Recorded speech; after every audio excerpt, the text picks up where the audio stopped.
Midnight light on a dim-lit screen, clicking through stories you wouldn't believe. Cold case trails and courtroom scenes, whispers from the grave and media dreams. Truth is stranger, hearts beat faster, in the shadows of a news disaster. Scrolling deep where secrets hide, you found the stories time won't deny. Headstones and headlines, the tales collide. Justice and mystery, side by side. From backwoods clubs to breaking news lines, you shine a light where the silence lies. Oh, headstones and headlines, you dig where the truth won't die. Small town rumors and urban fear, a voice for the lost who can't speak here. Through every name, through every case, you hold the truth in a steady place. Cameras roll but justice lingers, truth unravels through careful fingers. You tell a story and speak their names in a world that's quick to look away. Headstones and headlines, the tales collide. Justice and mystery, side by side. From backwoods crimes to great night trials, you trace the echoes through every mile. Oh, headstones and headlines, you dig where the truth won't die.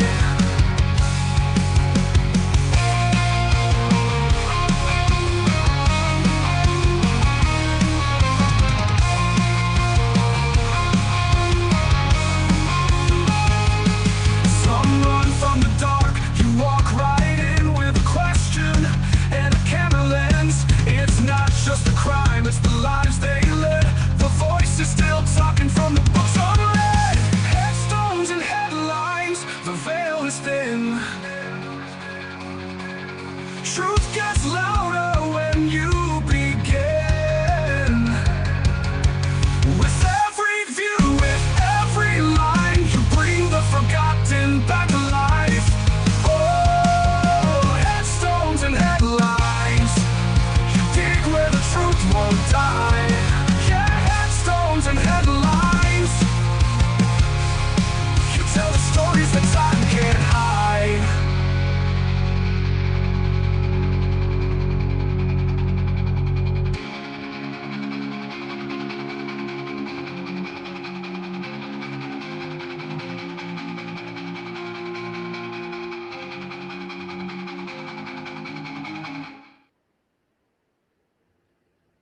Oh no. Hold on. I screwed up today, my live. Oh my gosh. Hold on, y'all. I forgot that I had an intro video loaded into like the auto start, and so I had my overlay ready. And then there was like 2 songs going at the same time. I'm like, oh my gosh, I should have checked it. But oh well. Oh well. And Sunnyside, I did see your chat. So I'm gonna do that right now. I just need to go to my and I didn't do a poll. Today's live is going to be kind of I'm going to kind of wing it today, because I don't know if y'all saw what happened a little while ago, but yeah. Let's see. Now I have to remember where to go.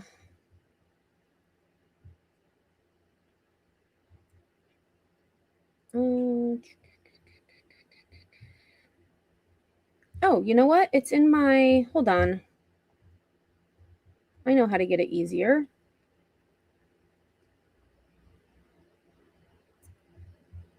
It should, Sunnyside, it should be in the description of this video, but I'm going to get it real quick.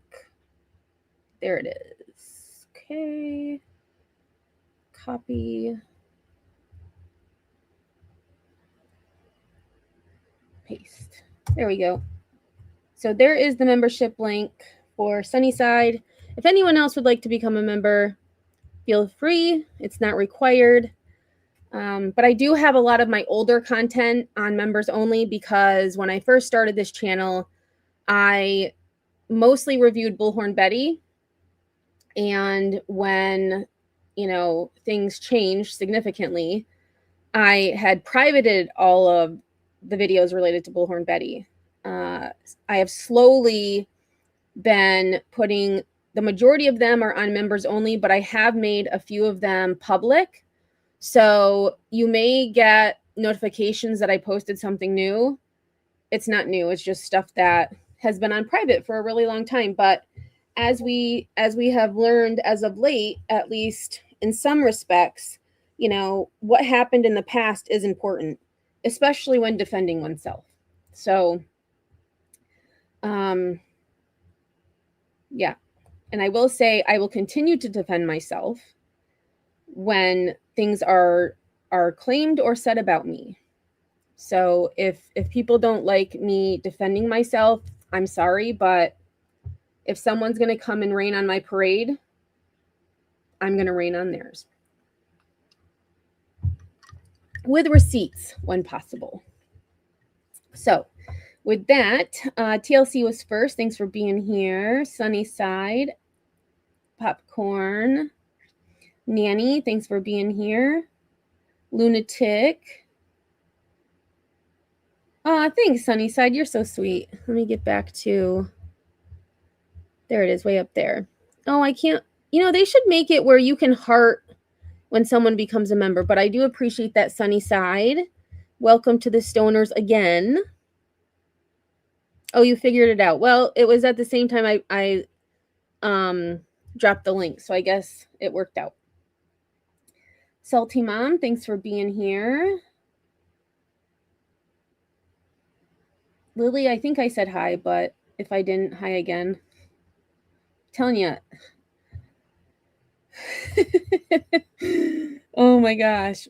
Some people always talk about like punch and smoke, or, I had to go outside and punch some air before this live stream. Literally. Like, wow. And not because I was like mad. I'm not mad. You can't be mad at something that isn't there anymore. I mean, you could, but it's easier to not be mad at something that's not there anymore. But I had to just breathe, man. I had to breathe. Some people can't keep my name out of their mouth. Let's see who else is here. Bella. All right. Evil Queen, thanks for being here. Yes, and not that kind of stoner. I guess I should still say that. I don't know. Like, now I think it's kind of, I don't know, it's kind of corny, but I guess I am too. I don't know. Hey, Madison, thanks for stopping in. I'm not talking about that. This is not drama. But I just wanted to say, like, if someone is going to come into a live stream where they're not invited with an alt, I have the right to respond. That's all I'm saying. It's the but-for rule. And we hear this a lot, especially in true crime, so this is a good segue. The but-for rule is, but for that event happening, what follows would not have happened either. So, but for that person coming into my chat, there would never have been a response. So, we're going to keep it moving. We're going to keep it moving. All right, so today, it's kind of like all random stories. There was Tony Romo, which some of you may know, was pulled over and arrested for DUI. So I do have the raw video of that, a news clip, and then I do have an article where the Cowboys owner spoke out on the incident. Oh shoot! See, I am so I don't even have my notebook. So we have a story about these two men who were dropping mothballs on a beach. in order to, get rid of birds. What else? Oh, a mom. So this one's really interesting. A mom at a gas station. She's pumping gas, and this person comes up to her car and tries to kidnap her child. So, mom, thinking quick, uses the gas pump itself to fight off the kidnapper. So, that's going to be a good one. I have a story about Jimothy the raccoon. So if you haven't heard of Jimothy, you're going to hear about him today. He is super cute and he is very unique. He's not like other raccoons. Dang, there's one more story that I'm forgetting. All right, well, I guess we'll just figure it out because my notebook is across the room. I'm not going to go get it. So typical cowboy. I was in high school. I was a cowboy fan. Troy Aikman. I had posters of him on my wall. Like, I was a Cowboys fan. I'm not really a sports fan. If I had to choose, I would root for the Eagles, football wise. Baseball wise, I was always a White Sox fan, but I don't know if I really have a favorite baseball team. All right, so we're going to get started. And thank you again, everyone, for being here. Yeah, gas nozzle is a great weapon. And I'm telling you, I mean, quick thinking and yeah. Okay, so we're going to start with this video that the police released. And then I do have, like I said, I do have a clip, and then we have an article to go with it. Milwaukee County Sheriff's Office. Were you speaking on the speaker back there? I was. I didn't even know you guys had that. So sorry. All right, what am my vehicle? Step in front of my vehicle. For weapons, okay? No weapons on you? Okay, all right. You detained. You and Go ahead, dude. What in the world? Pat it down, yep. Stretching his hips, stretching it. Get those stretches in, bud. All right, just stand in the middle for me, sir. Yep. And your toe you to start, take 9 heel-to-toe steps on the line. Turn and take 9 heel-to-toe steps. What does that mean by turn? I will demonstrate for you, okay? When you turn, keep the front lead foot on the line. Sorry, 1 second. And turn by taking a series of small steps with the other foot. Yep. I'm going to demonstrate with 3. Yes, thank you. You will do 9, okay? Okay, sounds good. Okay. Just sitting in there. Oh boy. Sorry, guys. 2 back 1, surgeries. That's right. 2. I feel like I might incorporate this in the PT. You, Try not to. willing to submit to a PBT What is that? machine that you blow in? It's a preliminary drug. It does not determine the results of Oh, my no, test. we're not doing that. Okay. I've already heard from all the lawyers. Don't ever do that. Okay. So. All right.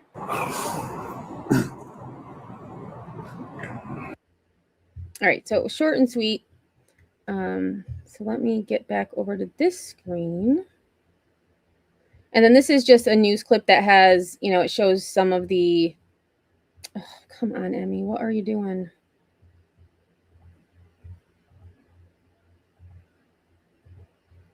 Like I said, I am very discombobulated.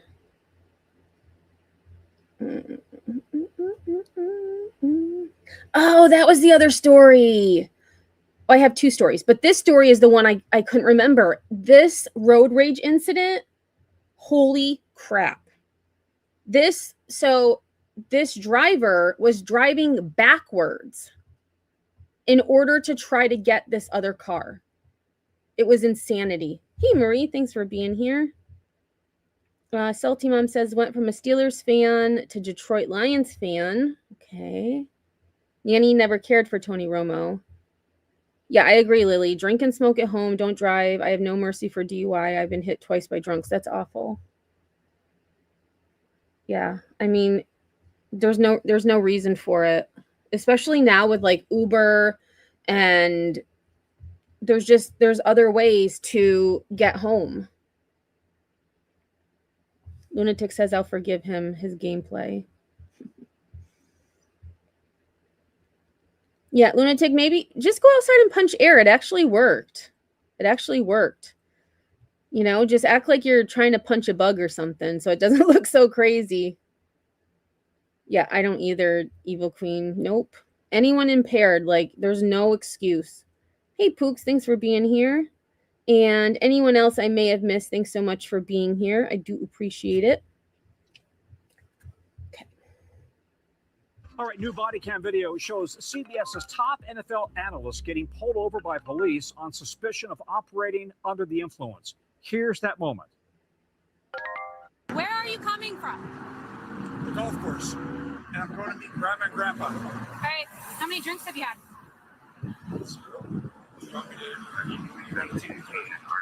Yes, you're denying the step out of the vehicle pending fields? I'm just going to call my lawyer. Okay, step out of the vehicle. I mean, and I don't blame him. He said, I'm going to call my lawyer. I probably would have done the same thing because he knew what was up. So, hey, Cheese. Oh, you're posting a new video? Cool.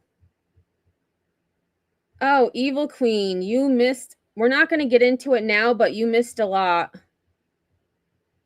Yeah.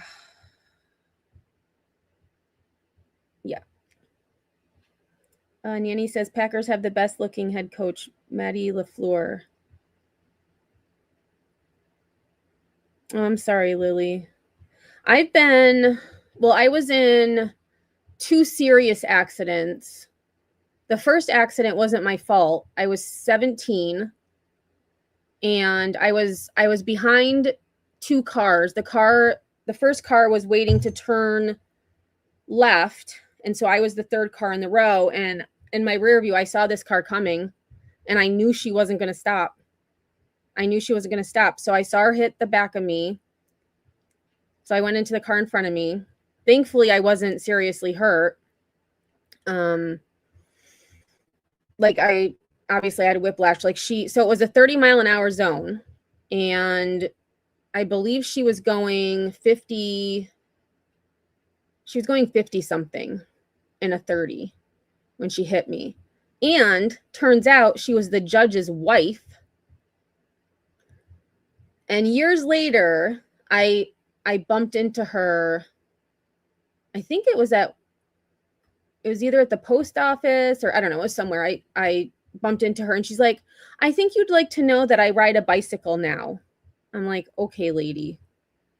And then the other one, I was on the highway and it was tax day, actually. I was on the highway going to work and there was a car on the side of the road that had gone off the side of the road. So I called 911 to, call in, like, there's a car off the side of the road. I don't know if they're okay, blah, blah. Well, as I was doing that, I hit black ice going like 65 miles an hour. Well, probably like 72 because I don't go the speed limit. Hit black ice and rolled my car. And somebody was looking out for me with that because the only injury I had was the soda can that was in my console flew up and cut my forehead. And then my tailpipe got stuck in the embankment, which kept me from going back into oncoming traffic. So those are the 2 serious ones. And the one on the highway must have been, I had just moved back from Philly. So it must have been like 2008, 2009-ish. Marie says, I've been hit from behind 3 times, none of which I was driving. I will never get in a Ford Focus again. 2 times in 2 separate Ford Focus. Whoa. Yeah, I probably wouldn't either. And even to this day, I have a fear that someone is going to rear end me because of that lady. Yeah. Well, I've gone faster than 72 when I'm in the city. because if you don't keep up with traffic, you're bound to get hit. Yeah, Nanny, I remember when you came and told us that. Nanny said I went off an embankment, laid there all night, 10.5 hours. And wasn't it two guys who found you? If I remember correctly?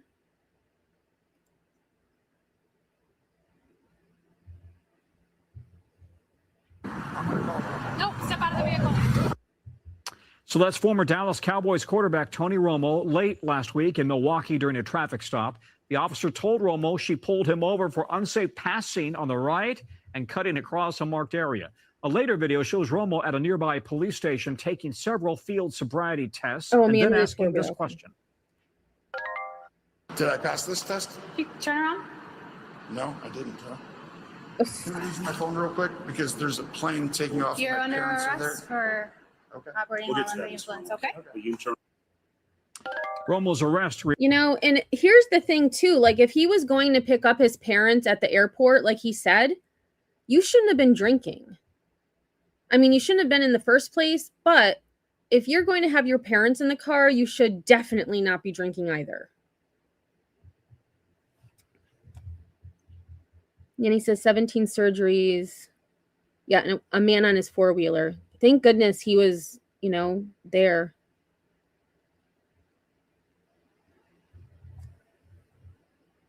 Hey, SoFlo, what's going on? Thanks for being here. And anyone I may have missed, thank you so much for being here. I do appreciate it. Report indicated that he performed poorly on the test. We've reached out to his reps and CBS for comment. We've not heard back. We want to bring in our own legal analyst, Danny Savalos. Danny, he has a court appearance set for September 21st. And then what happens here? Yeah, virtually nothing. It's one of those initial appearances, should last 5 minutes. He may not even have to show. The real timeline is that reportedly he's already been served with a notice that they're going to not cancel, but suspend his license. He's got about 10 days from the date he receives that notice to challenge it. Otherwise, it's an automatic suspension for a refusal, not an OWI, the refusal. And this is very common in the states. States try to make refusing the chemical tests more punitive than the underlying DWI, or in this case in Wisconsin, OWI. Okay, so he was issued a traffic ticket, at the moment not facing criminal charges. Could he face other repercussions? And if he loses his license, I don't know, is that Milwaukee or Wisconsin license? What happens to if he, I guess he wouldn't hold a license in another state, but what are the repercussions beyond just this one traffic stop? Romo got pulled over in about the luckiest state of the 50 states that he could have. Well, aren't those great odds? He got pulled over in what this guy says, you know, the luckiest state he could have. Like, just don't drive drunk.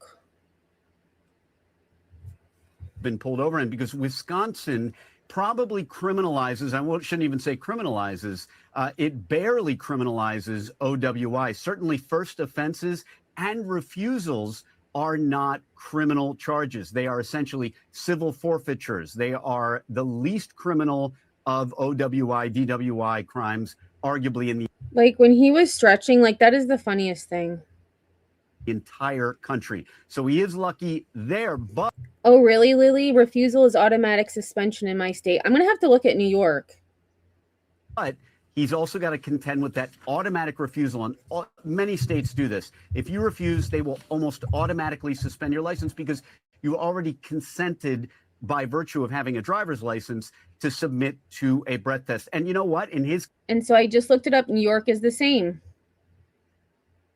You can technically refuse a post-arrest chemical breath test, but doing so triggers severe administrative penalties under the state's implied consent law, including a mandatory license revocation, a civil fine, and the use of your refusal as evidence of guilt in a criminal DWI trial.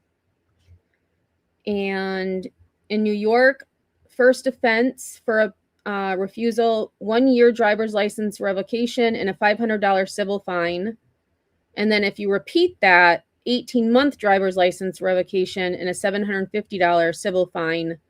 if you have a prior refusal, oh my God, why can't I say that word? A prior refusal or DWI, DUI conviction within the past 5 years. There we go. Case, it didn't help him anyway, because reportedly they got a warrant, got to his blood anyway, and that's the proper process. And by the way, I'll just add, you saw a few seconds of those field sobriety tests, and he was doing the walk and turn. Wasn't doing it very well. It's got to be toe-to-toe. Yeah. Danny Savalos, thank you. We thank you for watching. And remember, stay updated on breaking news and top stories on the NBC News app. Okay, and so with that, and it made me think about if there were any states that didn't have that happen. And it says that all 50 states have implied consent laws, meaning that driving is treated as a privilege tied to an automatic agreement to submit to chemical sobriety testing when lawfully arrested.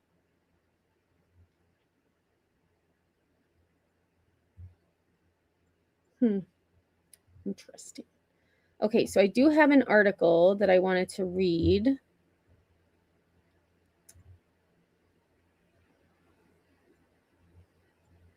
And this is from AL.com. Lunatic says, did he think he was going to have to run? As he stretched? I don't know. He was like stretching his hip. Well, I probably, because, I mean, the back of that police car seemed pretty tight. So, I mean, maybe he was kind of cramped up. So he had to, open his hips up or something. I don't know. Marie said I'd probably fail the well, I would fail the stand on one foot test sober. And every so often I'll like do that. And I'm like, nope, not going to help. Salty Mom says Michigan is license suspended for 30 days and big fine for first timers, and you have to go to classes. So it says Cowboys owner Jerry Jones has, quote, been talking to Tony Romo following his arrest.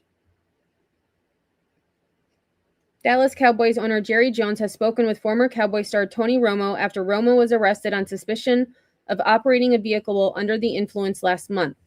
Jones told Mike, Ducey, that his opinion of Romo has not changed and that he expects Romo to bounce back from the arrest. Well, I very much have had a chance to talk to him and been talking to him. I love him. I love what he's about. I love his character.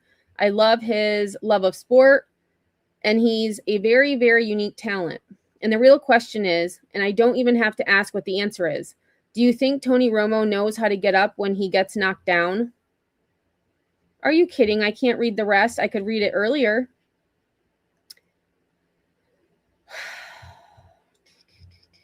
All right. Well, give me one moment. I'm going to try to find a different article because I just read the whole thing earlier.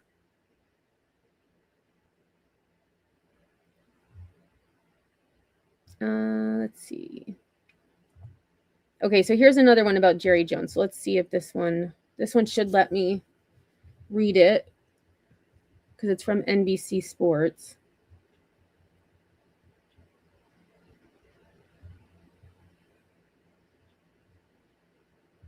Okay, let me.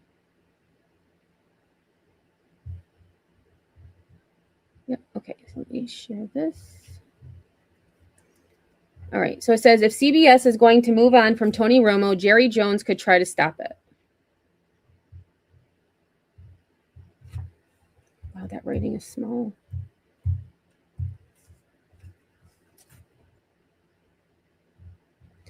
If CBS is planning to move on from NFL analyst Tony Romo following his recent arrest for operating while intoxicated, possibly as a pretext for generally souring on him, it may have to deal with Jerry Jones. The Cowboys owner and GM made clear his feelings on Romo's situation in an interview with Fox 4. I love him. I love what he's about. I love his character. I love his love of sport. And he's a very, very unique talent. And the real question is, and I don't even have to ask what the answer is, do you think Tony Romo knows how to get up when he's knocked down? He had a life of that. And absolutely, That's one of his greatest attributes, is that he can handle adversity. And so, to compare driving intoxicated with adversity, I think is a stretch.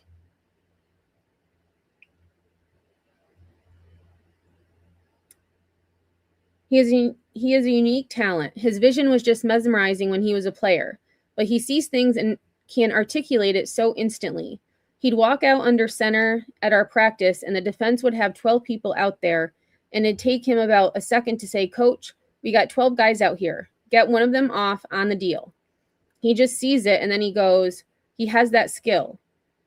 It's made him a great, great portrayer of the story of football games. So obviously, I'm a big fan of his family, and let me tell you right now, he's as real as he sounds. He feels every downtime, he feels every uptime. If CBS is thinking about making Romo's current downtime into a down and out time, Jones may have something to say about that. And the league has significant influence over the networks when it comes to the voices broadcasting pro football games. It could become a test of Jones's current influence, frankly. If CBS wants, as it seems, to find a way to move on from Romo, ideally without paying him all or most of the remaining $72 million on his contract, Jones may intervene.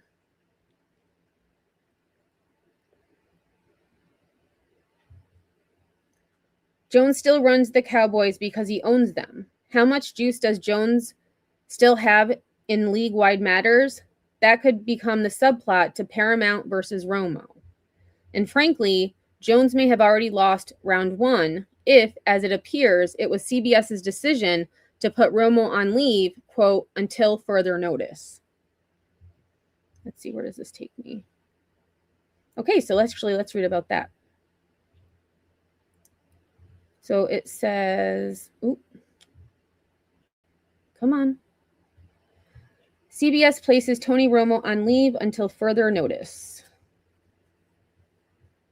In the 8 days since Tony Romo was arrested in Wisconsin for suspicion of operating while intoxicated, CBS had said nothing. On Friday morning, it said plenty in a one-sentence press release. Tony Romo is on leave from his role at CBS Sports until further notice. Romo's long-term status will depend largely on his contract. He surely could be terminated at any time. Unless the arrest falls within the definition of a termination with cause, CBS will have to keep paying him. The statement doesn't reveal whether CBS initiated the leave or whether Romo requested it. It also doesn't address who will replace him on the network's #1 NFL broadcast team with Jim Nantz and Tracy Wolfson. Romo became the top analyst at CBS in 2017. He's reportedly making $18 million per year. Well, we just read it was 72. Well, his contract was $72 million, which $18 million a year for the contract. Hey, Teaching, how are you? Oh, and that's it. Okay. All right, so there we have it. We'll see what happens. But when I saw that, I'm like, and I get it. Like people are human. We make mistakes. He just happens to be in the spotlight, and so he is all over the internet now. All over the internet. Oh, is Steph here? Oh yeah, there she is. Hey Steph, thanks for being here. Let's see. And if I missed anyone else, thanks so much for being here. And Evil Queen, I did send you a message a little bit ago. I forgot to say something. All right, so this next story is the Mothball plot that I had in the title. And these two winners, I believe it was, now I don't remember the number of mothballs they put on the beach. I think it was 5,000. So I have this clip, and then I have an article that we're going to read about them.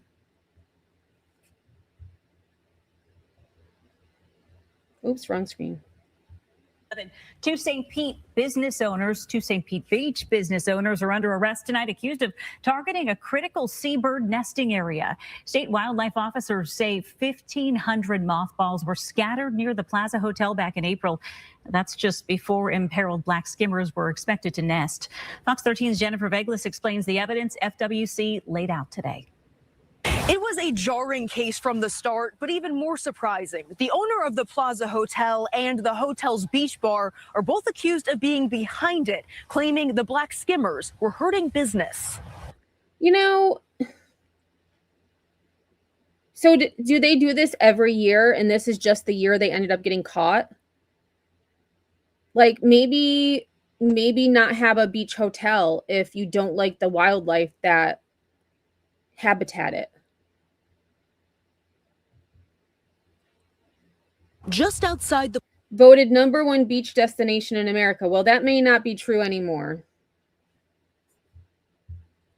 Plaza Hotel, this colony of state-protected imperiled black skimmers is nesting peacefully.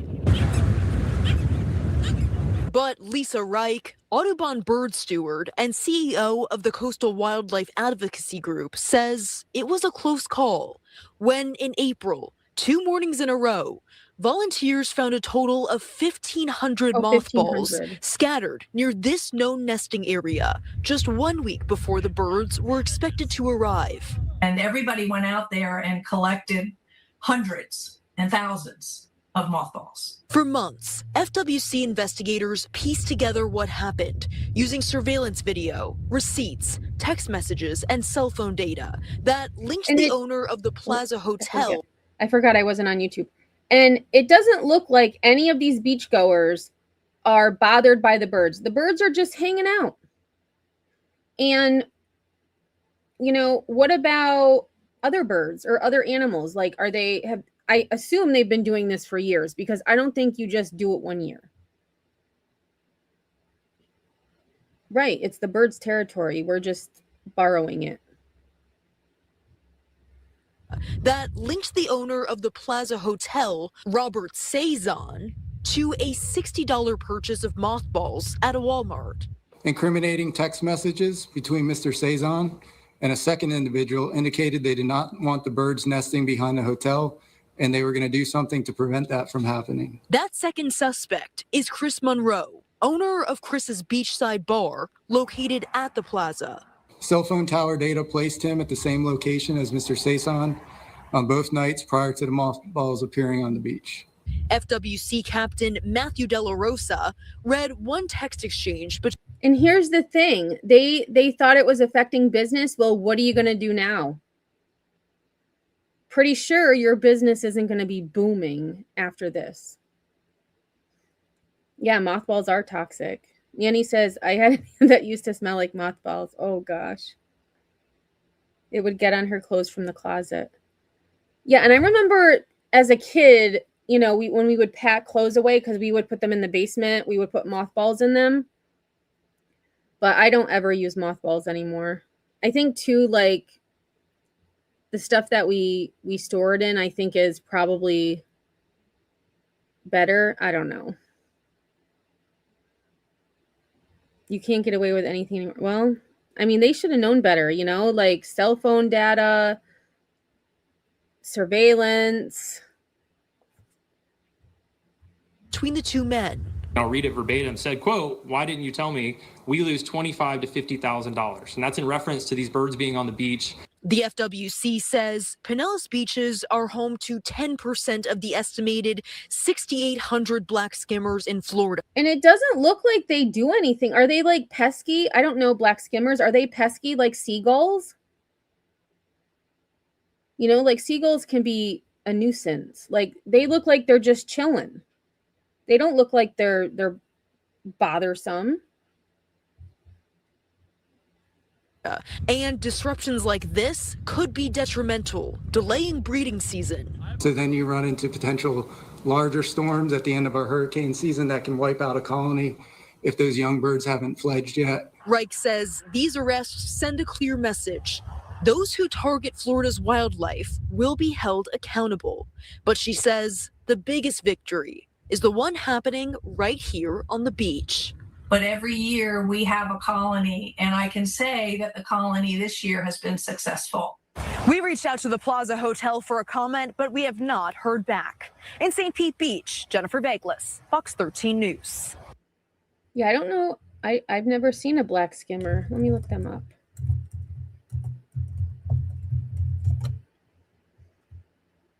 They almost look like little teeny toucans.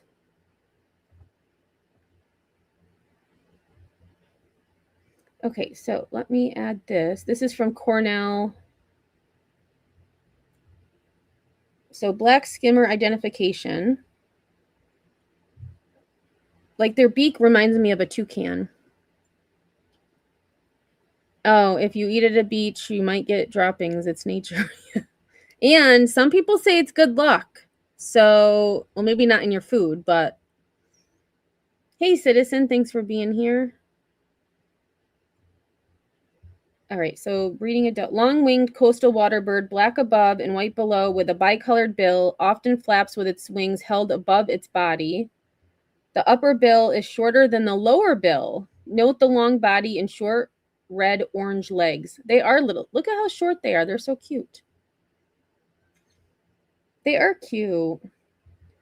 Larger than terns, but with similarly elegant, streamlined proportions. Sharp black and white contrast and red and black bill are distinctive. Immature birds look similar to adults, but have more white on the neck and brown on back and wings. Juvenile often rests with its body flat on the ground and neck extended. I'd think that bird was dead. If I saw that, at first I was like, oh no, should I read this? It looks like the bird is hurt. But that's how juveniles rest. Like, I'd think that it was dead. Non-breeding adult. Okay, they just did that. A buoyant and graceful flyer, typically seen low over the water. Note dark wingtips and white tail with a black line down the center. So that's a juvenile. Oh yeah, so they're much different. They're not as dark at all. Flies low with its lower bill slicing through the water. When the bill touches a fish, the upper bill snaps down instantly to catch it. Oh my gosh, look at them from the front. Oh my gosh, they're so stinking cute. Okay, and then they just have, so then it says flock found on open sandy beaches, on gravel or shell bars with sparse vegetation, or on mats of sea wrack, tide stranded debris, and salt marshes. Often forms large flocks outside the breeding season. So if anyone else is interested, I will drop this link in chat. If anyone wants to go and learn more about skimmers. I have not seen one of those ever in my life until just now.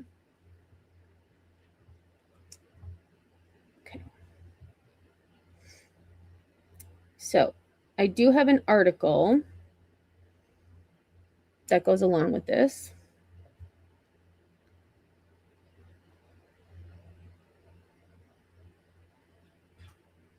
So 2 Florida business owners arrested after and they have an extra 0, 1,500 toxic mothballs were scattered near protected shorebirds. There they are.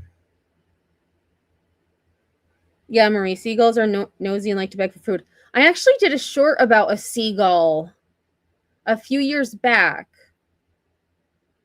And he was like a local celebrity on the beach. I'm going to have to share it. Poops midair, get an umbrella. Oh, yeah, they do kind of look like puffins.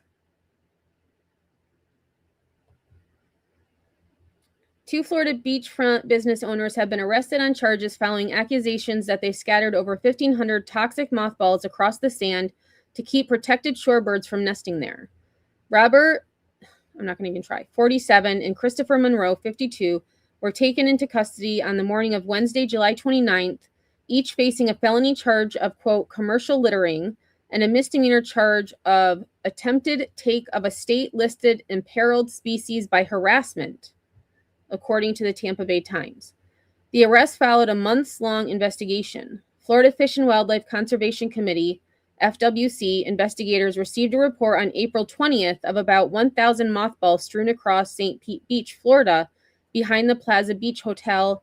Southwest Regional Commander and Major Evan Laskowski said at a news conference. The following day, another 500 were found in the same area. The mothballs were noticeably spread where black skimmers were establishing a colony, Laskowski stated. Investigators believe the men were trying to deter the birds from nesting behind the hotel. Monroe owns and manages Chris's Beachside Bar located on the hotel property. Surveillance video and Walmart receipts showed Cizan buying a large quantity of mothballs the day before they appeared on the beach. Cell phone tower data placed both men on the beach on both nights. Investigators also recovered text messages in which the men allegedly discussed the birds. They're the worst birds, and then the bird people will put up a fence around the area, the messages read, according to agency captain Matt Della Rosa. In the text exchange, the men believed they were losing between $25,000 and $50,000 because of the birds. People reached out to the Plaza Beach Hotel and Chris's Beachside Bar for comment. Mothballs contain high concentrations of chemicals that can poison people and animals exposed to the vapors, according to the National Pesticide Information Center, and it is illegal to use them as wildlife repellents in Florida. Only about 6,800 skimmers nest in the state, with roughly 10% of that population in Pinellas County. These species need extra help and protection to ensure their survival. When people harass or disturb them, it has a direct negative impact on their ability to successfully nest and bring their population numbers back up. When people reported on the mothballs in April, a senior wildlife officer said he had personally collected about 200 of them, with volunteers from Audubon, Florida, assisting in the cleanup. An acrid smell hung in the air near Gulf Boulevard. And the mothballs, I was just thinking, like, they are stinky, so they could, here in trying to keep the birds away, maybe they'd keep the people away because it smelt bad.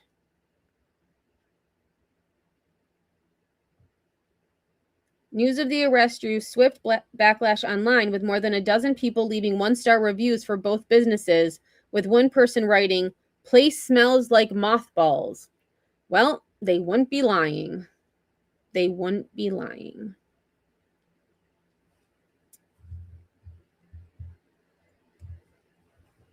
All right, so that is what I have in regards to that. So the other stories I have are just kind of random ones that I have seen over the last week or so. Some of them are a little bit older. Because I just add stuff to my watch later, and then I'm like, okay, what do I want to talk about? And then I just scroll through and find like 6 or 7 stories and go from there. Marie says, if you feed the seagulls, beachgoers get cranky. They didn't want to be bothered or pooped on. Feed them after dinner and be discreet. Actually, speaking of that, before we get to this story, let me go. I'm going to try to find the short I did on that seagull. I think if I go to studio, I can just look for seagull. Yes, I can. Okay, seagull. Oops. There it is. Seagull casually stealing the show. So we'll do this and then we'll get to the next story. No, pause. Okay, so let me add this to my watch later. Watch. All right, and then that way we don't have to do the short format. We can just watch it like a video. So go to my watch later.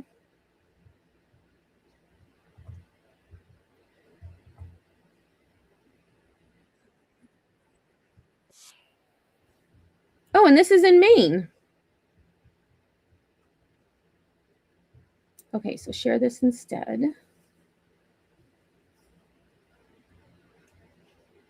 Hey, Why Wonder, how are you? And I know, Why Wonder, I believe you were one of 2 people who sent the pyramid cat ball toy where the balls go around. There's one in both cat and kitten enclosures, and they absolutely loved it. So thank you again for your generosity. The kittens are definitely enjoying it. Oh, you're talking about cooking? I don't know what I'm gonna make. I actually, before I went live, I made eggs this morning, and I put mozzarella cheese in it. So good. So I ate the rest of those. So I don't know. I need to make something. Okay, so this was, let me see, what date was this? Oh, 11 months ago. August 13th, 2025. Oh yeah, so almost a year ago exactly. And so this was a seagull that I made a video about.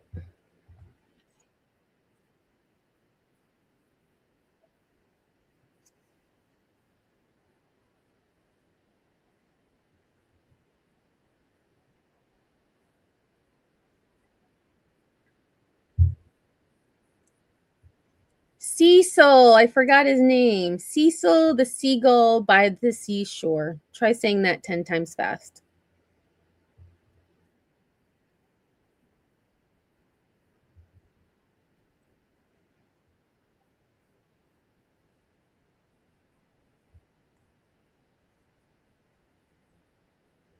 So, oh no, and I screwed up that video. Look, I forgot to cut the end off. Well, that was a year ago, so I was still learning. I think I was still learning CapCut. So, oh well. You learn. You learn with practice. I will say though, I'm really happy with the way my videos are coming out lately. No sound. StreamYard. I've heard other creators having issues with StreamYard as well, like the sound just goes out. So I will play that video again.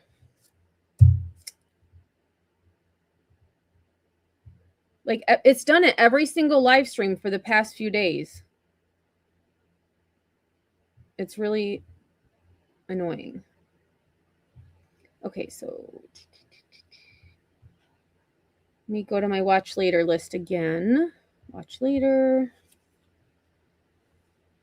Oh, in Sunnyside, I did get that video from Pookie, so we can play that at the end too. Just remind me if you're still here, because I will probably forget.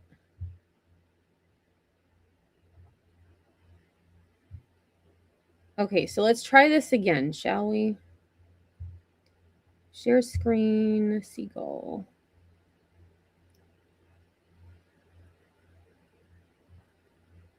Seagulls are a staple on Maine's beaches this time of year, and if you're not careful, you might lose your lunch. There's a thief flying around Waterford Beach Park. He has a yellow beak, beady eyes, and the determination of someone who hasn't eaten in years. This is Cecil, the seagull by the seashore. He takes food and no prisoners. You got to watch out. Cecil steals food. The town putting up these signs warning people to keep an eye out for Cecil and his cronies. Unfortunately, Cecil ignored our request for comment. Okay. Yeah, it does. For some reason, StreamYard keeps cutting out the audio. And it seems like it's towards the middle of my stream every day the past few days. Yeah, Cecil the seagull by the seashore. Yeah. I can say it once. I'm not going to try it more than that. Oh, thanks, I wonder. I will say, so I don't know. This is probably like really cheesy, but I like learning new words. So every morning I look at the word of the day. And so I'm like, maybe I could use that on thumbnails when, every so often. So the reason the thumbnail is manifest today is because the word of the day was manifest. I'm like, that's a really good word. And so the thumbnail, I use Google Gemini, and that was the first try, which never happens because I'm always really vague with my first instructions, because sometimes if I say too much, it like completely makes it way too obnoxious. So when I did the thumbnail today, I'm like, wow, that actually came out really freaking good this time. So, if I'm not concentrating on like one specific story, if it's like these where I kind of talk about all kinds of stuff, I think I'm just going to have the word of the day as the thumbnail. So I don't know. Maybe it's cheesy, but it makes things a lot easier. I think they say Sally sells Sally sells seashells by the seashore. Yeah. And then like they had the like how much wood could a woodchuck chuck if a woodchuck could chuck wood. That one too comes to mind. And then there's one about Peter Piper, but I don't remember that one. Okay, so this next story is one that I had mentioned at the start of the live. And so this mom uses the gas pump to stop a suspected kidnapper. And I mean, quick thinking. Yeah, I would probably spray them too with the gasoline. Or if I got close enough, I'd use it to, you know, hit them.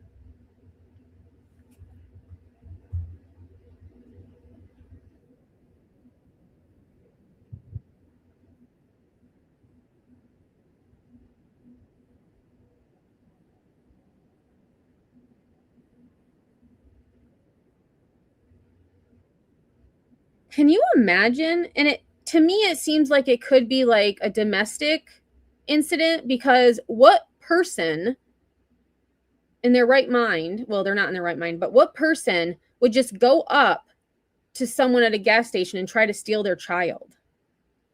Like, so brazen.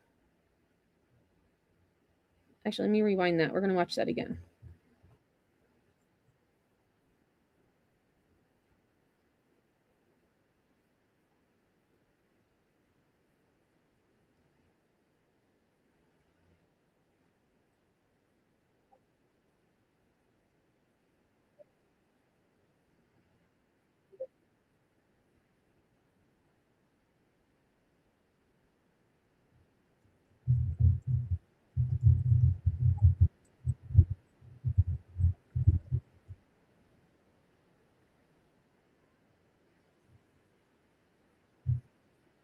Oh my gosh. I am so sorry. I told you I was winging it today. Thank you, Steph. And I wasn't looking at chat. I was looking because I heard messages come in. And so, hey, everybody. How do you like the black screen? Pretty good, right? Did pretty good. Oy vey. Emmy, get it together. Okay. All right. I'm going to watch it a third time because I didn't show you the first two times.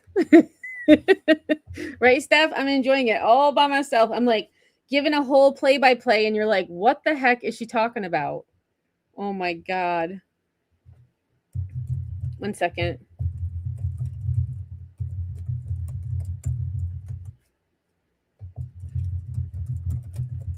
Steph, I just sent you a message back quick. Thank you again. Exclusive new video shows the moment police say. There we go. We got it. I should have been looking at because I always look at my chat when the video's playing on my phone, and I didn't this time. So. This man tried to kidnap a stranger's child at a metro area gas station. The video shows the man following that child around the car as the child's mother stands right between them there. It happened at the Shell station on Delk Road in Marietta, and that's where Channel 2's Cobb County Bureau Chief Michelle Newell joins us live. Michelle, that mother actually used a gas pump to protect her children. Karen, all that mother actually had was this gas pump to protect her child as a stranger followed him around the car. Exclusive security camera video from this gas station shows the frightening moments for a mother pumping gas as a man appears to go after her child. At one point, he opens the back door where her second. Wow. So I didn't even realize that there was a child in the back seat that he tried to open the door to get that child. It was lunatic. You distracted me because I'm like, what? But it was good you distracted me because then I saw Steph's message and I was like, oh, they can't see what I'm doing. And it doesn't look like the guy has a shirt on. Like, this guy clearly needs... child was. I can't imagine the fear this woman was experiencing. It happened just after midnight at a Shell gas station on Delk Road in Marietta. Police identified this man as Jerron Tucker. He approached the car, walks off, but returns. Tucker walks closer to the mother and notices a child jump over to the driver's seat and out of the car. His attention now appears. So that little boy, so that tells me that, I mean, good thing that little boy realized what was going on and he went over to the other side of the car and got out. I'm going to rewind that a little bit.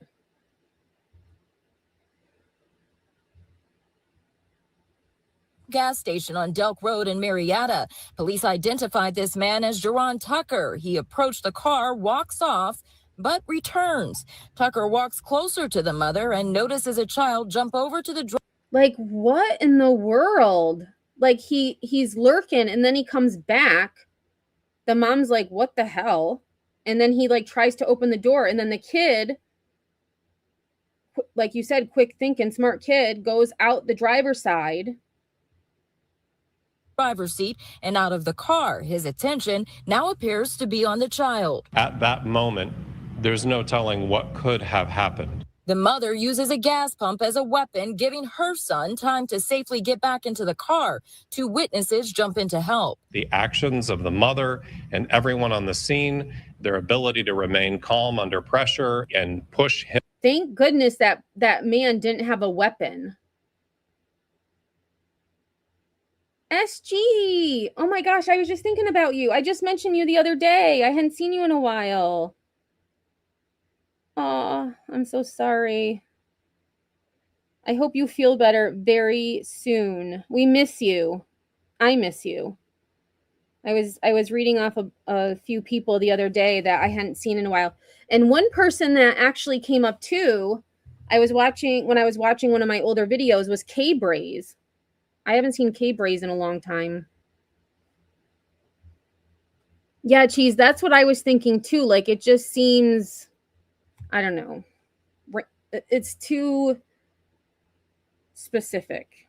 Get him away from the children, get a hold of us so that we can get to the area, allowed us to hold this individual accountable. Cobb County Police helped Marietta PD quickly track Tucker down. The million-dollar question everyone watching this is going to ask, why did this happen? Why did this occur? And we don't know those answers.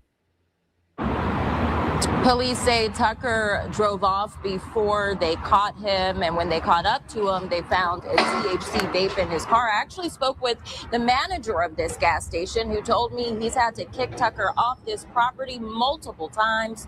Working on that story for Channel 2 Action News at 6. Live from Cobb County, Michelle Newell, Channel 2 Action News. Michelle, we're taking another look at this video because it's just so unbelievable. He's there, no shoes, it looks like, no shirt, and that child afraid for his life.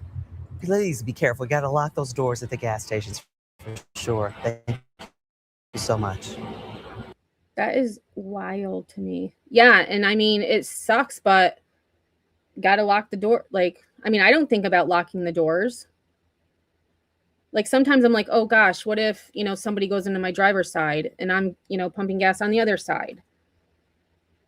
Thank goodness she was pumping gas on the same side.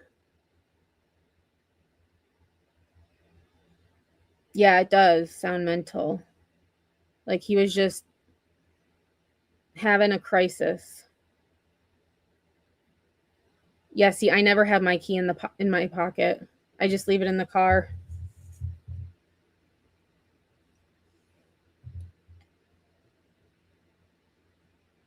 All right, and I did want to see, I just looked up to see if I could find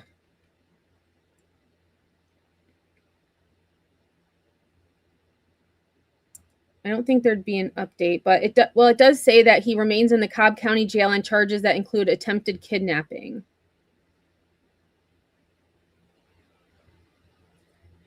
But it doesn't, let me see if I can find one. It doesn't seem like he has any prior criminal history.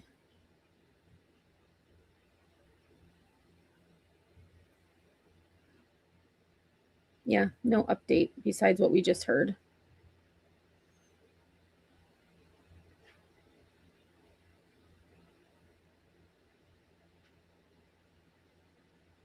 Yeah, SG does have a lot of love in here. We miss you.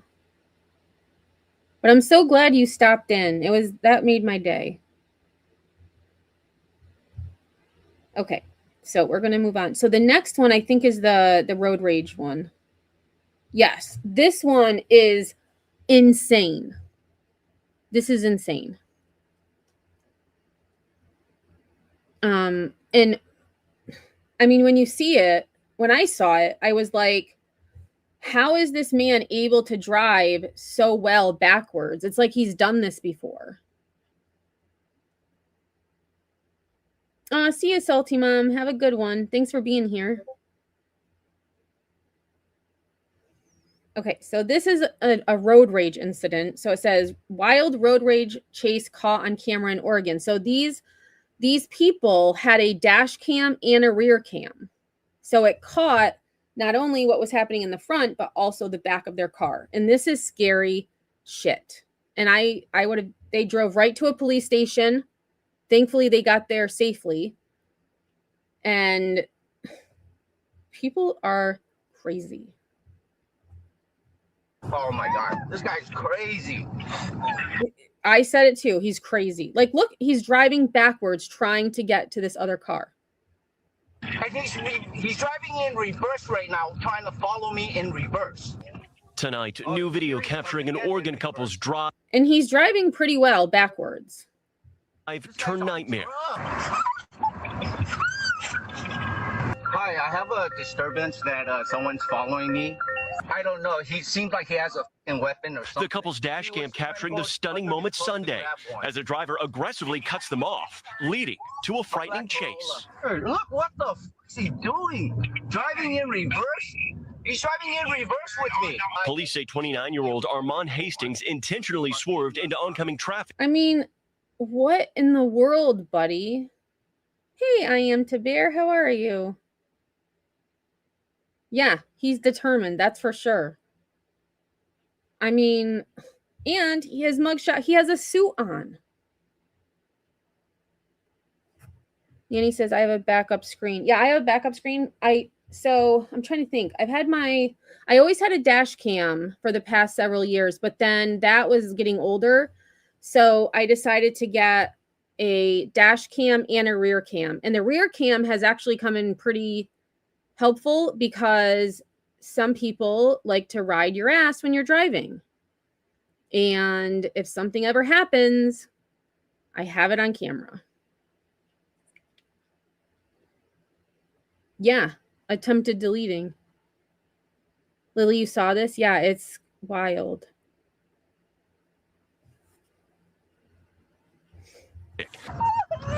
Don't worry, Saya.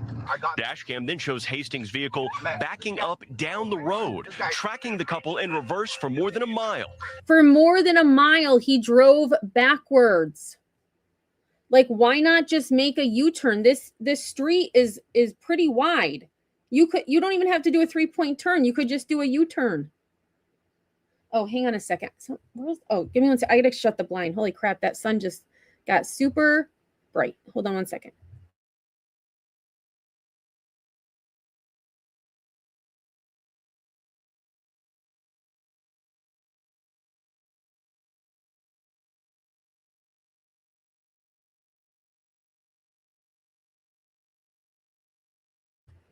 The sun glare from it going down was just at the right angle to like glare on my screen.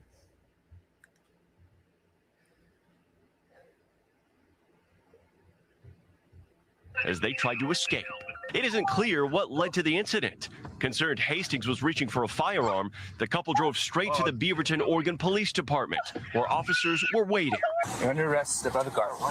Body cam video shows police. So he even followed them to the police station. And thankfully they had called the police and were like, telling them what was happening. Yeah, teaching. People are so different nowadays. What was he planning to do exactly? I don't know. I mean, he clearly was menacing them. He was trying to... Pulling a black airsoft handgun from Hastings' jacket pocket. His criminal history includes a 2024 conviction for assaulting an officer. Tonight, the 29 2024 conviction for assaulting an officer, and here he is in 2026 harassing a couple in their car. Year-old has pleaded not guilty to 4 new charges, including reckless driving and menacing. Morgan Okay, so NBC right. News. We thank you for. I think it, I mean, I don't know. Like, I feel like it should be like, there should be other charges. I mean, especially traffic charges, but yeah, it said an air gun. Let me see if I can find an update too, because that was a few days ago. Tries backwards. Road rage. Let's see.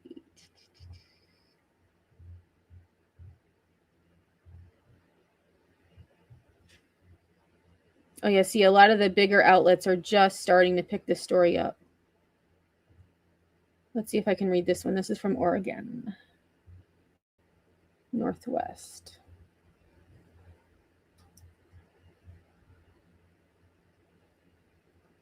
Okay.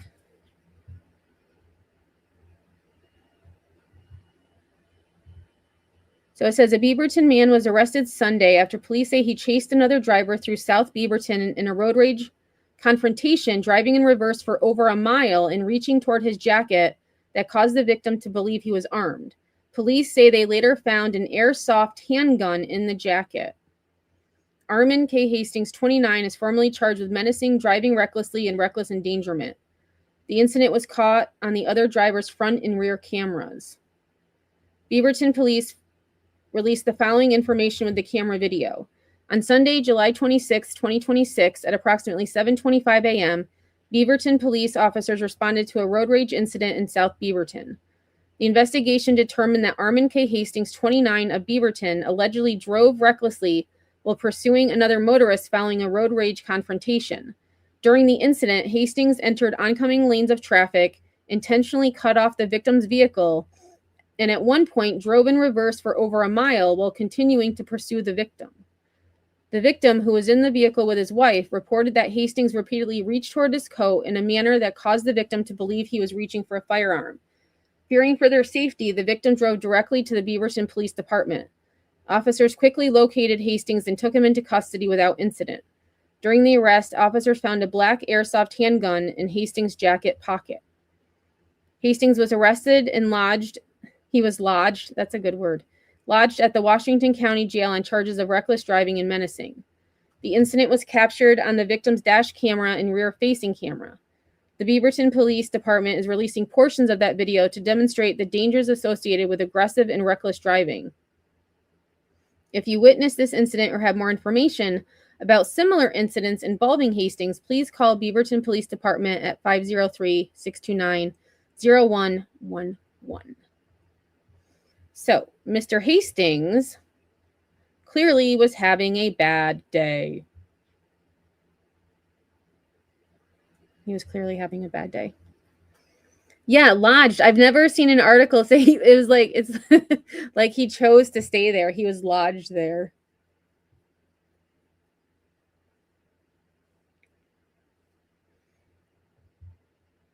Yeah, thankfully he didn't pull that gun out when the cops, arrested him.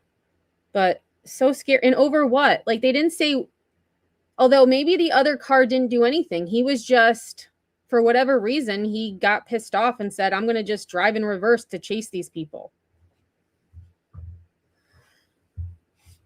Or a bad life, maybe. I mean, clearly if he was,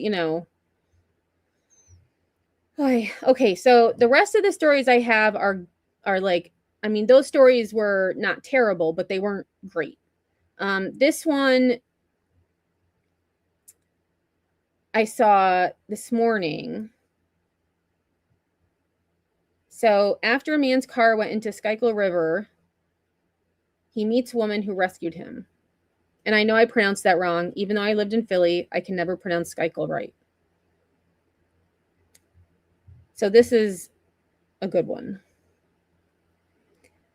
I am to Bear says, I flip the bird a lot, but really just go about your day, people. Speaking of that, I was in college. I'm trying to think. I was probably, I don't know, like a junior or senior probably. And this car behind me was on my ass. So when we came to a stoplight, I gave them the finger, right? I held up my finger so they could see it in my back window, my back windshield. Don't you know that person started following me? Every turn I made, they would follow me. So I did the same thing as these people. I didn't call 911, but I drove right to the police department. And they continued to drive on. So after, several minutes, when I knew that car wasn't around, I went home. But, I mean, gosh, that was 30 years ago almost. No, teaching, I did not see that. Is that recent? Oh my God, that is horrible.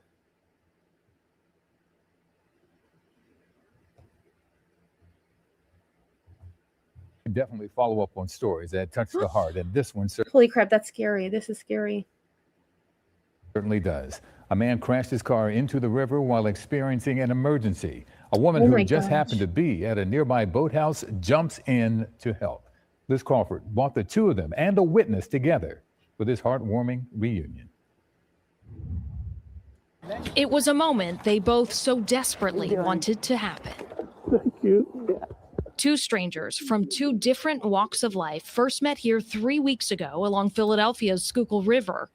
Libby Peters, a cancer survivor and a former elite rower with the U.S. women's national rowing team, was at the Temple Boathouse shooting a documentary with filmmaker Mike Nicholson when the unthinkable happened. I see the car going off the ramp. A car had gone into the Schuylkill River. Without hesitation, Peters dove in to help. If I wanted to stop her, I couldn't have. Really wasn't like a traumatic event, but there was a lot of adrenaline. Peter, I mean, thank goodness that she was there. Thank goodness she was there. Estimates she swam about 100 grueling yards before she reached the car and helped bring a man inside to safety. 3 weeks later, Peters told us she hadn't stopped thinking about that man and if he was okay. That brings us to today. CBS News Philadelphia brought together Peters and Brian Moses for a reunion. Our cameras rolled as rescuer met survivor. Thank you. Thank you so much. So happy to see you. The only two that really know what happened in the water that day. Remember I held your hand, I told you you're my angel? I do remember. You're amazing. You're amazing. Peters had the question for Moses we all had. How did your car end up in the Schuylkill River? I wasn't feeling good that morning. Moses said he had pulled over to use the bathroom, but his feet were swollen from a previous injury and my feet was jammed under the brake. So now I'm trying to get my feet out the brake. Oh no. Not paying attention where I'm at. And then I heard a splash. Peters dove off this dock, and after years rowing on this river and giving direction on the water, she didn't hesitate. Moses said the pressure from the water dislodged his foot, and he was able to squeeze out of the car window. And I kept losing. Thank goodness that he was able to, get out. But how scary. I mean, right place at right time that woman was. She said, don't do this to me. Don't do this to me. She said, don't do this. Brian, stay with me. Stay with me. It was so harrowing. Peters held Moses up against the car as two other bystanders swam out with life vests. They reached them just as the car sank. Wow. Another bystander eventually took a motorboat out to bring everyone ashore. And I grabbed her hand. I said, you my angel. While I was holding on the boat, I said, don't leave me. And here we are today. Here we are. Liz Crawford, CBS News, Philadelphia. That's what it's all about right there. An incredible story. Brian Moses said he spent a few nights in the hospital after the crash, but says he feels much better now. And we are so happy to hear that. That's amazing. So amazing. She says if your name is Moses and you drown, there's a serious problem here. Yeah. But I mean, such a good story. And it makes me wonder too, how many cars are in that river? All right, so I think I only have, oh yeah, so the last two stories are about Jimothy, the unique raccoon, And then the last clip is of who they believe to be Jimothy's father. They think they found his dad in the neighborhood. So we'll get to Jimothy and then we'll do some last thoughts. So how Jimothy the raccoon turned into a viral star. The story going viral online, and honestly one of our favorite stories. We're introducing you to a very unique raccoon spotted in Seattle. Take a look for yourself. Here he is. This is Jimothy. What a wonderful name, too. There he is running. He looks like, oh my gosh, there's like, has anybody ever seen, was it the Dark Crystal? Give me one sec. I need to Google this. Dark Crystal. I think it was in the Dark Crystal. There were these tall, I don't know what they were. These mystical creatures, I guess. And they would run.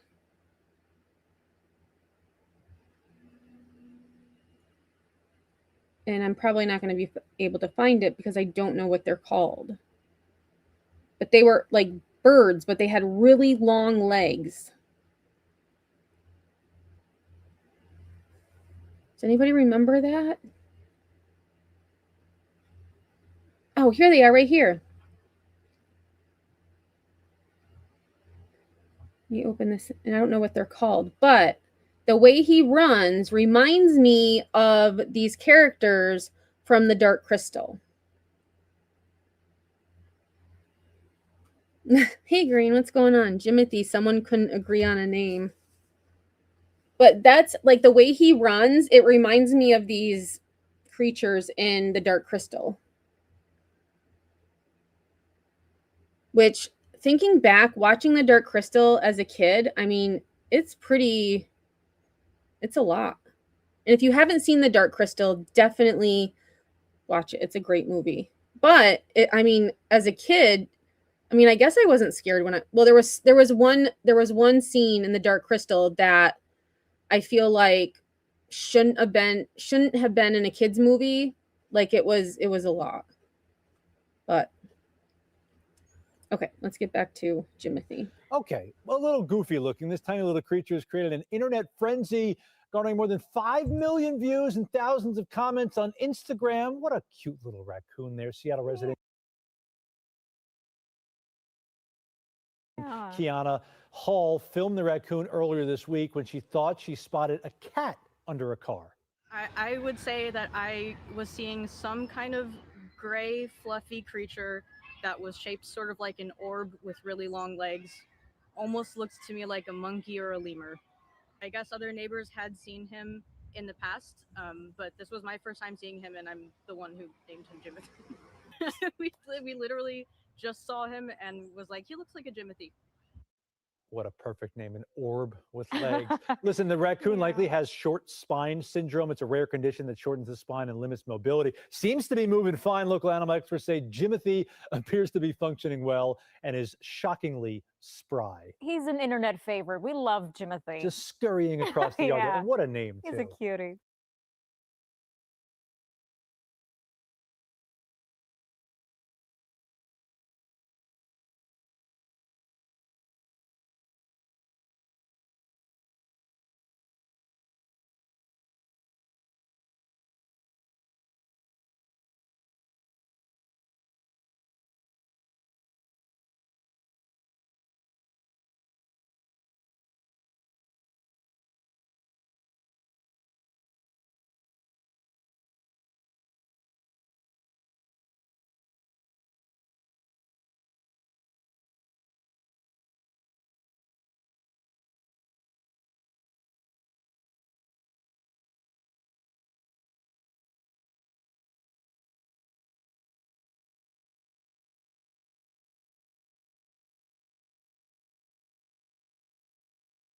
Oh crap, sorry. Yeah, I was muted. What I was saying is, so on Google, when I looked up short spine, what was it? Short spine syndrome. Just watch. Spine syndrome raccoon. right? So watch the screen. Now it's not going to do it, I bet. Prove me a liar. Showed me a liar. Come on. Come on. All right, let me try it again.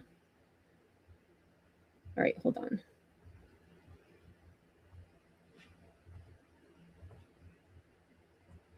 Okay, let me try it again. So let me go from here. So I'm going to go google.com and then short spine syndrome raccoon.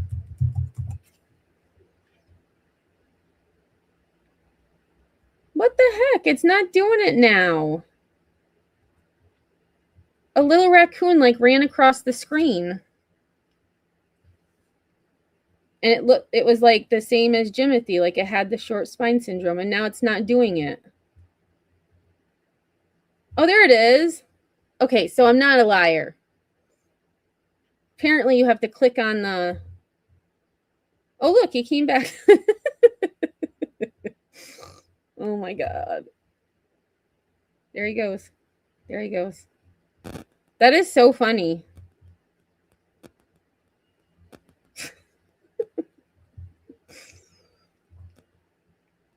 Okay, so it says short spine syndrome in raccoons is a rare birth defect causing a compressed spherical body, best known from a viral Seattle raccoon named Jimothy. The condition results from vertebra failing to develop into solid bone properly in the womb. He was discovered in July 2026 in Seattle's Ballard neighborhood by resident Kiana Hall. They look very round and stumpy with a squished torso, no visible neck, and a short tail, yet retain normal length limbs. Wildlife experts note he is surprisingly agile, able to scamper, climb fences, and forage independently. Became a local icon and internet meme, inspiring community celebrations and local fundraisers. Officials remind the public to admire the wild animal from a safe distance and avoid feeding him. Did Lily send me this? No, I saw this on, this was on my feed. I know I snorted.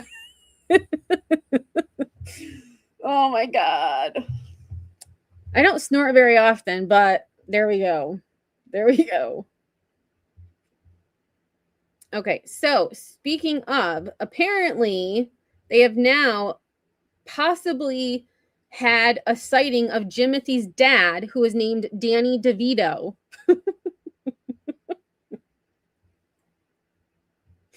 Nobody clip me snorting, please. Oh, gosh. All right. So this is apparent. He's performing body roll. So I don't think there's any audio on this. I think it's just somebody videoed and then the New York Post posted it. Look at him. He's so cute.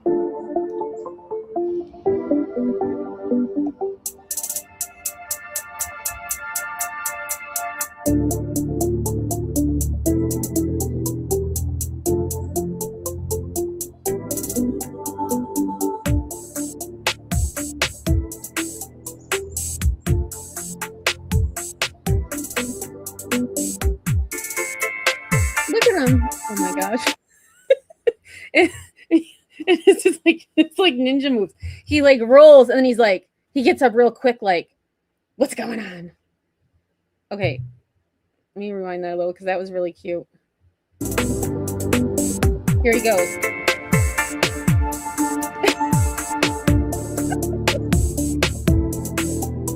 Oh yeah, they don't have a raccoon tail. Well, he doesn't have a raccoon tail. Yeah, torso does look way too short. Nanny says this is new to me. I know. I saw it. Well, so I saw the Jimothy one a couple weeks ago, and then this showed up like Jimothy's suspected dad, Danny DeVito. Showed up. Oh, he's messing with the light.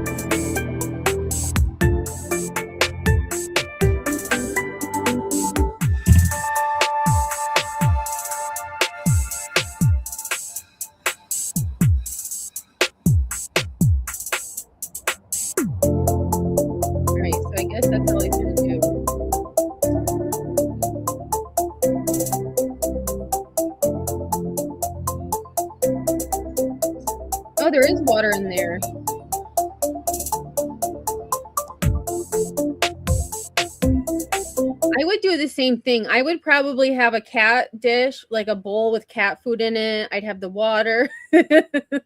What? Yeah, I did. Those babies were outside my house. And I haven't seen them since. They were trying to get in. The one was trying to open the screen on my dining room window. I'll have to show that in case people missed it. But yeah, I would have water out there, you know, cat food.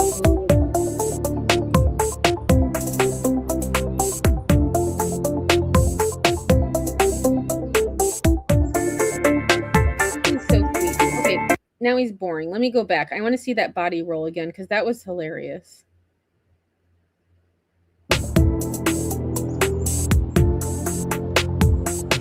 Here he goes.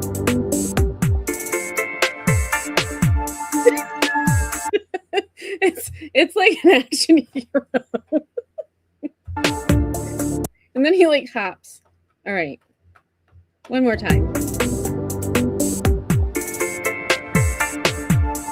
Look at him. He like jumps up and he like turns real quick like, gotcha. Lunatic says, I need a raccoon suit from Amazon next. Oh, really? You've never heard raccoons talk before? So many of you know I follow Raccoon Saloon, and they chatter a lot there. So let me go to my page and I'll get the, I'll show you guys the short I made of the raccoons chattering, trying to break into my house. Trying to break in. Well, and then they ended up, because I'm like, Mama's got to be around somewhere, because the mom had actually run across my front porch like maybe 20 minutes before, 30 minutes before. But then the ring camera went off at the front of the side of the house. And I looked and they were the babies, and they ended up going in the cat house until the mama came back and got them. And she was like yelling at them. All right, let's see. I got to go to my channel. All right, go to channel, live, no, shorts.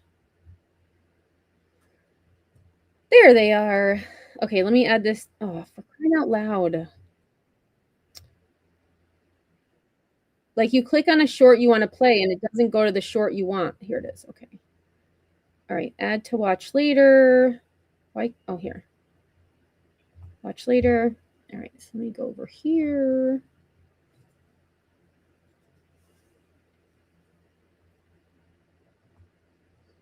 I named it Furry Burglars.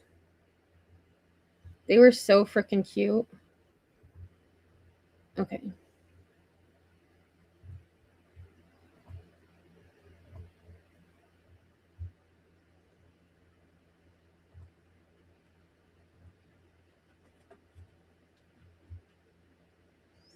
All right. So this was the 19th of July.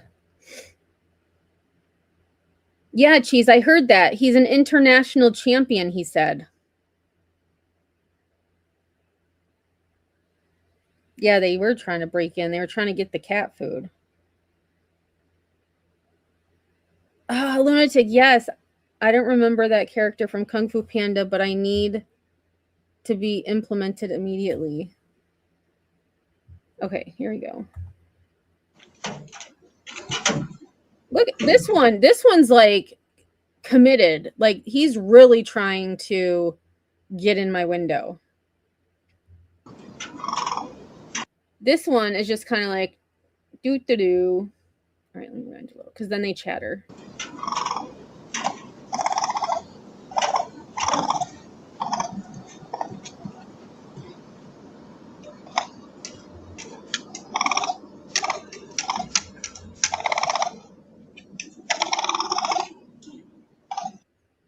Yep, so there they are. And then I don't know, do I have... I might have posted another one. Let me look. I feel like I had another one of a raccoon from outside my house. Maybe I didn't post. There was one night these two raccoons were fighting bad. Let me see. I don't think I did.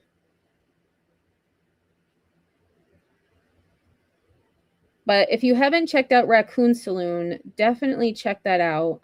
I stop in once in a while, but I used to watch that during C19. I would just have Raccoon Saloon on, and I would just keep it on the background. And I mean, it's a house in Maine. And when I started watching them, they had maybe like 7,000 or 8,000 subs. I think they're almost to 30K now. And they only had 1 or 2 cameras. Now they have cameras everywhere. Okay, so it doesn't look like not recently, I haven't done the, okay, so what we're gonna do, I'm gonna show this one because I love this one. Oh, come on. I don't know why this stuff. YouTube needs to somehow figure out their shorts, because you click on one and it goes to one that you don't want. Now it's just a black screen. Hold on. Okay, now I can't find it.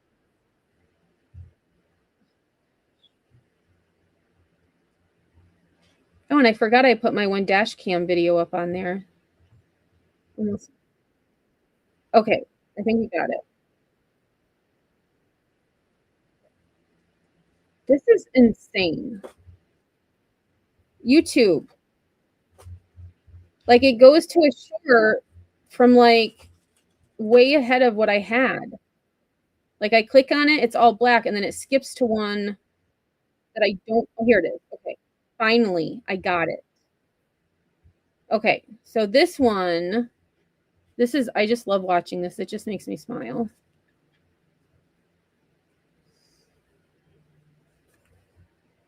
This one I took from TikTok. This is not my cat. And I think I've shared this one on a live stream before because we looked up the little shoes. Look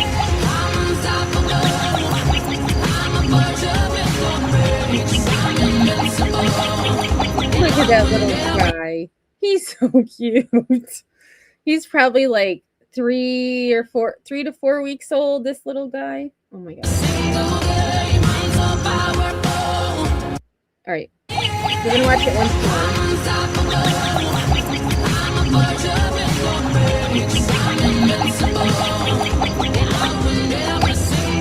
Oh my gosh, I can't stand it. He's so freaking cute. All right, Joe. Well, that is all I've got for you today. Thank you so much for being here. I do appreciate it. Let's see. Let me go back to chat quick because I wasn't really looking at chat. Hey, is Glow here? There she is. Hey, Glow. How's it going? I'm glad you stopped in.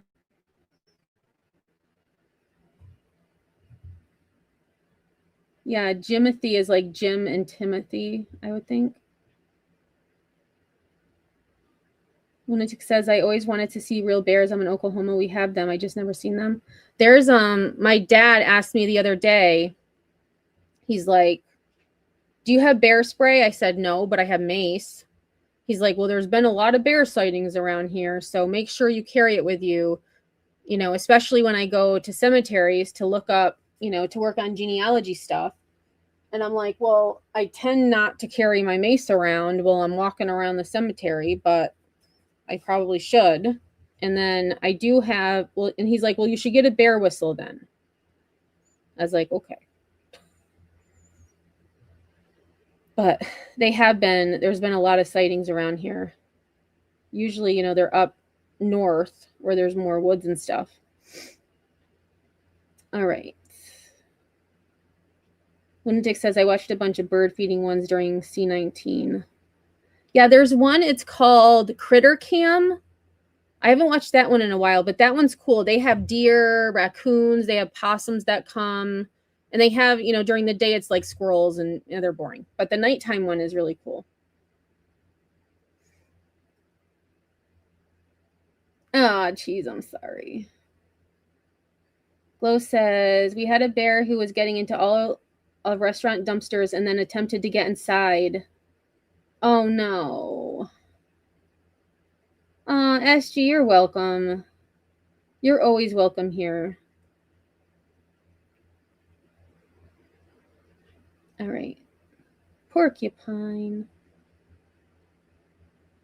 All right, I think I got through all of the ones before. Listen to my dad, yeah. Wasp spray shoots 12 to 15 feet. I have a lot of wasp spray. That's something I do have. But you never know. I mean, I don't know if I've ever seen anything like I've seen deer and baby deer in a cemetery. I don't think I've seen any other types of animals. Well, ducks. There was one cemetery I went to. It was absolutely beautiful. It had like several ponds and it had like benches where you could sit. Obviously ducks and stuff, but anyways, thanks for being here. Make sure you have notifications on. I think I'm going to take tomorrow off from a live stream because I've really been slacking on my short videos. I've just been uploading stuff from CapCut that I use templates for, and then I can change a little bit. I need to, some of the other, like the smaller stories, I have to do some shorts. So I think tomorrow I'm going to take the day off, but Wednesday is Wordsy Wednesday. So I have already scheduled that. That will be at, actually, I think I did the time wrong. It'll be at 7:30 Eastern time, not 7. I need to change that after the live. So 7:30 Eastern time on Wednesday will be Wordsy Wednesday. And then Thursday we'll be live again with new stories. So if you have anything that you want me to talk about, I just remembered, is Sunnyside still here? Yes, she is, because I just saw her. I knew I was going to forget, and then I just remembered. So un momento, we're not leaving just yet. Let me get to Discord, because I know Pookie sent it to me on here. Let me find that video.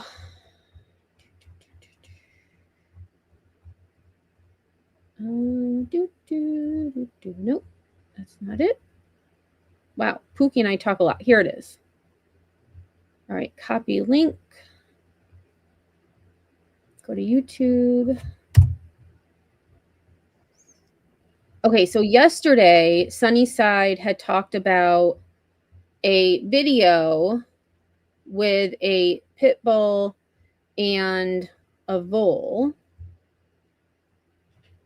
And the title of this is 3 Ounces of Pure Rage.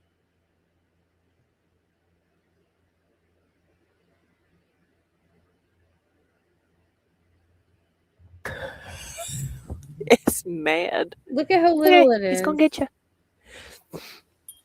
Oh no! Is it a baby? Oh no! He's so mad. So mad. That's so tiny. Let's see if we can get him off the road.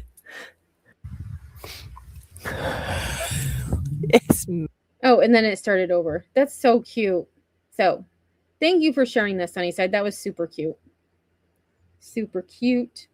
All right. So, hope everyone has a great rest of your night, day, morning, wherever you are. And if I don't see you on these YouTube streets, I will see you on Wednesday for Wordsy Wednesday, hopefully. Have a great night. And until next time, I will see you on the flip side.